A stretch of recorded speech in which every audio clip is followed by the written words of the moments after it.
Hello everyone, welcome to Dive to Learn. आज की इस वीडियो में हम समझेंगे टाइम सीरीज़ एनालिसिस के बारे में। टाइम सीरीज़ क्या होता है, टाइम सीरीज़ डाटा कौन सा होता है एंड इकोनोमेट्रिक्स में इसके जो मेथड्स हैं टाइम सीरीज़ के, वो भी आज की इस वीडियो में पूरा समझेंगे।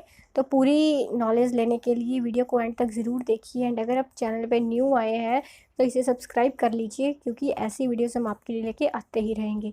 तो स्टार्ट करते हैं। देखो, सबसे पहले बात आती है टाइप्स ऑफ डाटा की। यहाँ से आपको क्लियर हो जाए कि एक्चुअल में टाइम सीरीज डाटा होता क्या है। Time series data values that variable takes at different times.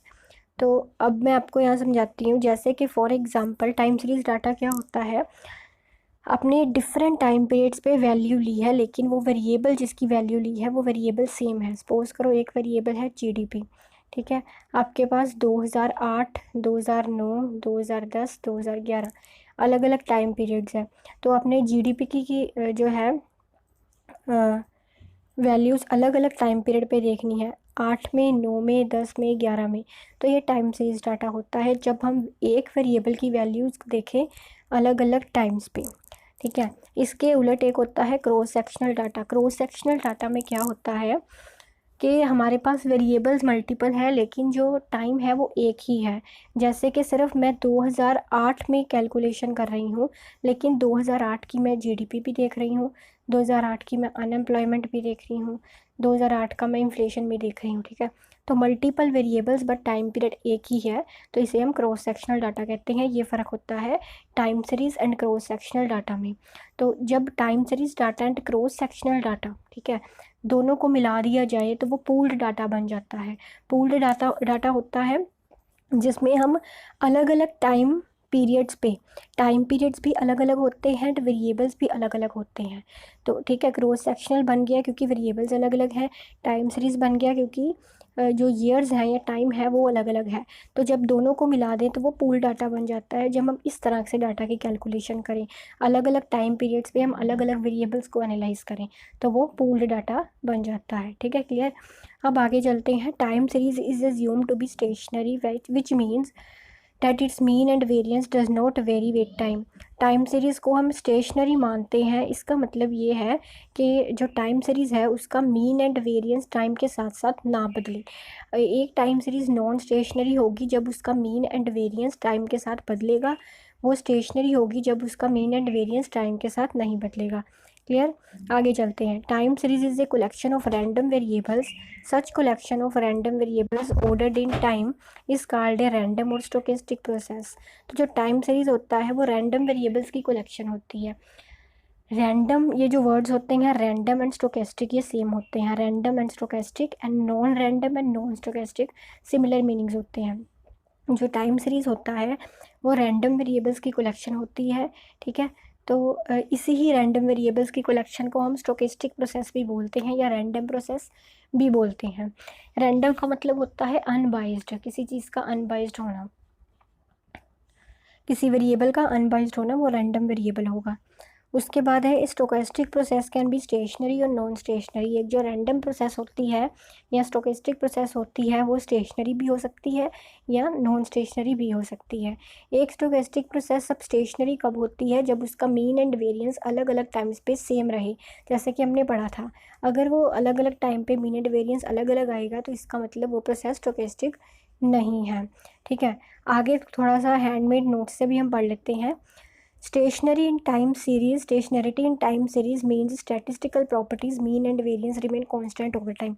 तो ये बात आपको समझ आ गई। ये स्टेशनरिटी का क्या मतलब होता है, जब एक टाइम सीरीज में मीन एंड वेरिएंस अलग अलग समय पे कांस्टेंट रहता है। अब रैंडम वॉक मॉडल क्या है, देखो ध्यान से समझना। रैंडम वॉक मॉडल को समझना है, मेन बात मैं वो आपको वो बताती हूँ। जो रैंडम वॉक मॉडल होता है, सबसे पहले तो वो एक नॉन स्टेशनरी मॉडल होता है, नॉन स्टेशनरी टाइम सीरीज़ होती है। क्यों? बिकॉज जो स्टेशनरी टाइम सीरीज़ होती है उसमें mean and variance over time same रहता है, एंड जो नॉन स्टेशनरी टाइम सीरीज़ है उसमें mean and variance time to time change होता रहता है। जो रैंडम वॉक मॉडल होता है उसमें मीन जो है वो अलग अलग टाइम पीरियड में सेम रहता है, लेकिन जो हमारा वेरिएंस है वो अलग अलग टाइम पीरियड्स में बदलता है, वो कांस्टेंट नहीं रहता। तो इसीलिए जो रैंडम वॉक मॉडल है वो नॉन स्टेशनरी मॉडल होता है, क्लियर। उसके बाद जो स्टेशनरिटी होती है उसके टेस्ट होते हैं अलग अलग, इनके बारे में पढ़ते हैं। जितना भी आपका यूजीसी नेट के पेपर के लिए ज़रूरी है मैं आपको उतना पोर्शन यहाँ से कवर कराऊंगी। अब स्टेशनरिटी का जो सबसे पहला टेस्ट है यूनिट रूट टेस्ट होता है। जो यूनिट रूट, ये आपको टेस्ट के नाम ज़रूर याद रखने हैं बिकॉज पूछ लिया जाता है। जो मैचिंग होती हैं वो दे दी जाती है, unit root test, Dickey Fuller test, ऐसे करके। और साथ में दूसरी साइड ऑप्शंस होते हैं कॉजलिटी, स्टेशनरी एट्सेट्रा। तो आपको ये नेम्स याद रखने हैं। यूनिट रूट टेस्ट एक स्टेशनरिटी का टेस्ट है, ठीक है। तो इसमें हम इस तरह से इसको इस टेस्ट करने का ये सारा प्रोसेस है। ये प्रोसेस आपको यूजीसी नेट में पूछा नहीं जाता, ठीक है। अगर आप किसी और कम्पिटिटिव एग्जाम की तैयारी कर रहे हैं जिसमें इकोनॉमिक्स है या इकोनोमेट्रिक्स है, उसमें पूछा जाएगा सब्जेक्टिव एग्जाम में। ऑब्जेक्टिव में आपसे पूछा जाता है कि स्टेशनरिटी का टेस्ट क्या है, आपको याद रखना है यूनिट रूट टेस्ट है। एक यहाँ पे एक फार्मूला है टेस्ट स्टैटिस्टिक का, ये फार्मूला आपका बहुत यूज़ होता है, ये फार्मूला आपको याद रखना है। ये टेस्ट स्टैटिस्टिक का फार्मूला होता है, ठीक है। जैसे कि आपके पास ये इक्वेशन थी एक, ये वाली इक्वेशन थी आपके पास, तो इस इक्वेशन पे आपने यूनिट रूट टेस्ट करना है ना। तो इसका जब हम हिपोथेसिस सेट करेंगे तो उसके बाद जो यहाँ पे टेस्ट स्टैटिस्टिक लगेगा वो इस तरह से लगेगा, ठीक है। ये टेस्ट स्टैटिस्टिक का आपको फार्मूला याद, कैप माइनस डेल्टा। यहाँ पे कैप आ जाता है वो सैम्पल पैरामीटर होता है, जहाँ पे कैप नहीं आता वो पॉपुलेशन पैरामीटर होता है। डिवाइड बाय ये एससी का मतलब स्टैंडर्ड एरर है, स्टैंडर्ड एरर डेल्टा कैप का मतलब कि वो पॉपुलेशन सैम्पल पैरामीटर है।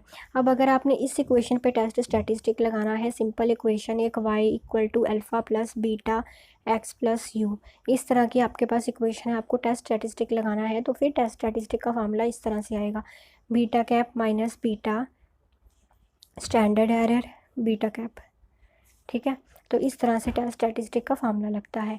उसके बाद इसका सेकंड टेस्ट होता है टाउ टेस्ट। टाउ टेस्ट में दो तरह के टेस्ट आते हैं, Dickey Fuller and augmented Dickey Fuller test. जो डिक्की फुलर टेस्ट होता है ये first order auto regressive model पे यूज़ किया जाता है, आपको याद रखना है। किस पे यूज़ किया जाता है? First order auto regressive model पे, ठीक है।